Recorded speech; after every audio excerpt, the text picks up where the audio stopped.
हाँ तो स्टूडेंट्स, आज आपका चैप्टर त्रिभुज यहाँ पर शुरू करते हैं। तो त्रिभुज तीन प्रतिच्छेदी रेखाएं जब आपस में एक दूसरे को प्रतिच्छेद करेंगी तो जो बंद आकृति हमको मिलती है वह त्रिभुज होती है। अर्थात तीन प्रतिच्छेदी रेखाओं द्वारा बनी बंद आकृति त्रिभुज का निर्माण करती है। तो यहां पर हमारे पास त्रिभुज एबीसी में तीन भुजाएं होंगी। त्रिभुज में तीन भुजाएं होती हैं। वो क्या क्या है यहां पर? ए बी, बी सी और ए सी। और तीन शीर्ष होंगे। कौन कौन से शीर्ष होंगे? ए, बी और सी। और तीन कोण होंगे। तो एक त्रिभुज से हमको ये तीन चीजें, एक त्रिभुज में ये तीन चीजें जरूर होंगी। तीन भुजाएं, तीन शीर्ष और तीन कोण। कोण ए, कोण बी और कोण सी। तो ये तीनों चीजें एक त्रिभुज में होती हैं। तो ये त्रिभुज की सामान्य एक परिभाषा हुई। इसके बाद हमें यहां पर जो पढ़ना है वो त्रिभुज की सर्वांग क्षमता पढ़नी है और सर्वांग क्षमता के नियम पढ़ने हैं। तो सर्वांग क्षमता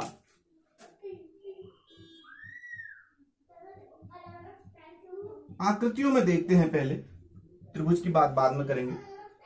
तो आकृति, कौन कौन सी आकृतियां सर्वांगसम हो सकती हैं हमारी दैनिक जीवन में? जैसे फोटोग्राफ होती है, पासपोर्ट साइज फोटो आप खींचते हैं, उनका आकार और उनकी माप एक ही होती है, नंबर एक। नंबर दो, जैसे किसी बैंक द्वारा, एक ही बैंक द्वारा जारी एटीएम कार्ड होता है, और जैसे एक रुपए का सिक्का होता है, किसी एक ही वर्ष में जो गढ़ा गया हो, एक रुपए का सिक्का हो गया। तो अगर हम इन वस्तुओं को एक दूसरे के ऊपर रखते हैं तो ये पूरी तरीके से एक दूसरे को ढक देते हैं। तो इस प्रकार की वस्तुएं जो एक दूसरे को पूरी तरीके से ढक दें वो सर्वांगसम वस्तुएं होती हैं। जैसे पासपोर्ट साइज फोटो आपने चार खींची है तो एक दूसरे के ऊपर रखते हैं तो पूरी तरीके से सब की सब एक दूसरे को ढक देते हैं। तो ये वस्तुएं जो एक दूसरे को पूरी तरीके से ढक दें, तो इस प्रकार की वस्तुएं या इस प्रकार की आकृतियां सर्वांगसम आकृतियां होंगी। सर्वांग क्षमता की अवधारणा का उपयोग वहां पर किया जाता है जहां पर सर्वांगसम वस्तुएं बनानी हो। जैसे एक फ्रिज की ट्रे आपको बनानी है तो उस ट्रे में अलग अलग गड्ढे हैं और सबके सब बराबर हैं, उनकी माप भी एक ही है। इसका मतलब वो सर्वांगसम होंगे। तो वहां पर सर्वांगक्षमता की अवधारणा का उपयोग किया जा सकता है। हाँ, तो हम यहाँ पर दो त्रिभुज PQR और ABC की सर्वांग क्षमता की बात कर रहे हैं। तो ये दो त्रिभुज सर्वांगसम कब होंगे?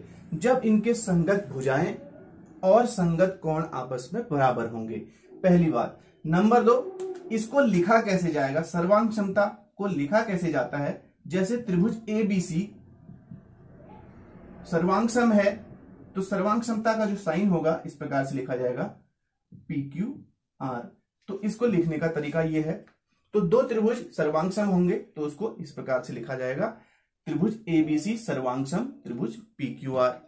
नंबर एक बात। नंबर दो बात, इनमें ये दो त्रिभुज अगर सर्वांगसम है तो यहां पर दो त्रिभुज हम देख रहे हैं ABC और PQR, ये दोनों सर्वांगसम है। अर्थात हमने ABC को PQR के ऊपर रखा तो AB भुजा PQ को ढकती है, BC भुजा QR को ढकती है और AC भुजा PR को ढकती है। तो AB संगत हो गया PQ के, क्योंकि AB ढकता है PQ को, इसलिए AB संगत होगा PQ के और BC संगत होगा QR के, AC संगत होगा QR, क्योंकि ये एक दूसरे को ढकते हैं।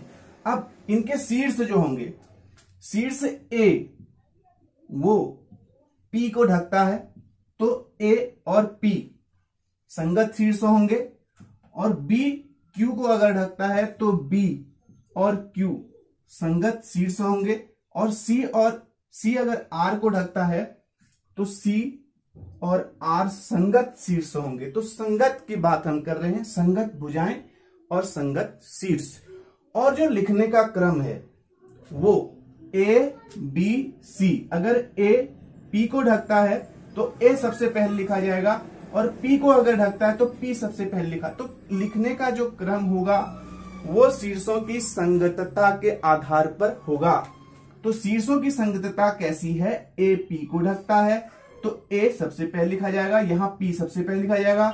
B Q को ढकता है, यहाँ B लिखा जाता है तो उसके बाद Q लिखा जाएगा। और C अगर लास्ट में C R को ढकता है तो C की जगह पर यहाँ लास्ट में, अगर यहाँ लास्ट में C है तो यहाँ भी लास्ट में R होगा।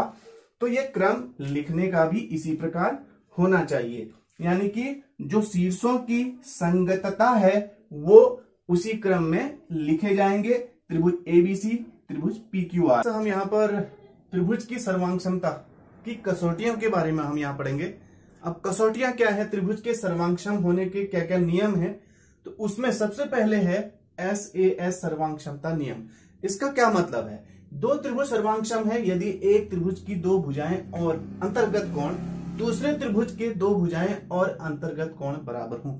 इसका कहने का यह मतलब है यहाँ पर जैसे ABC हमारे पास एक त्रिभुज है और एक त्रिभुज हमारे पास है PQR, तो इसमें SAS का मतलब है कि एक भुजा AB और यहां दूसरे त्रिभुज की एक भुजा PQ ये बराबर होंगी।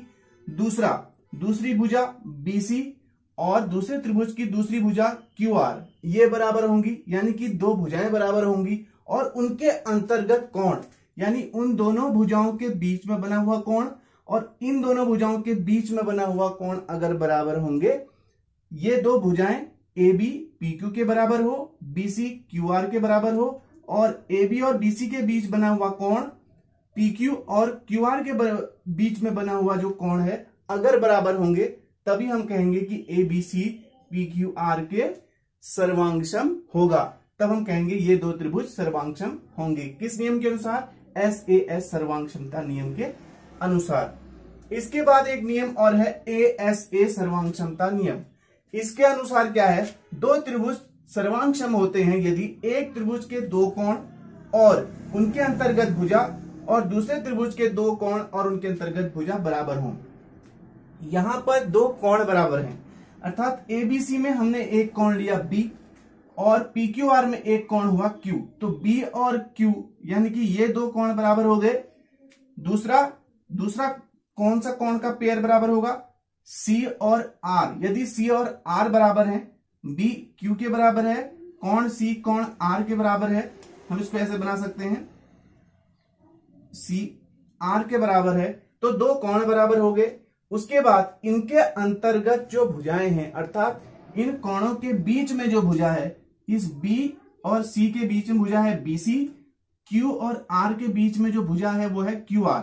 तो BC QR के बराबर होना चाहिए और B Q के बराबर होना चाहिए, C कोण R कोण के बराबर होना चाहिए। तब हम कहेंगे ABC ये जो त्रिभुज है वो PQR के सर्वांगक्षम होगा। तो इसको समझ गए हैं आप, कैसे हुआ ये।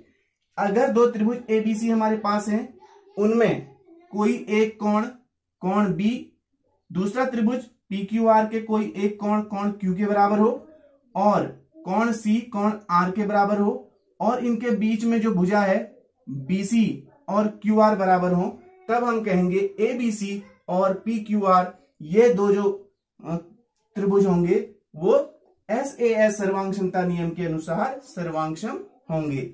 अब ये ASA जो सर्वांगक्षमता नियम है, इसी का एक रूप है ASA सर्वांगक्षमता नियम। इसके अनुसार क्या है, दो कोण बराबर हैं और एक संगत भुजा बराबर है।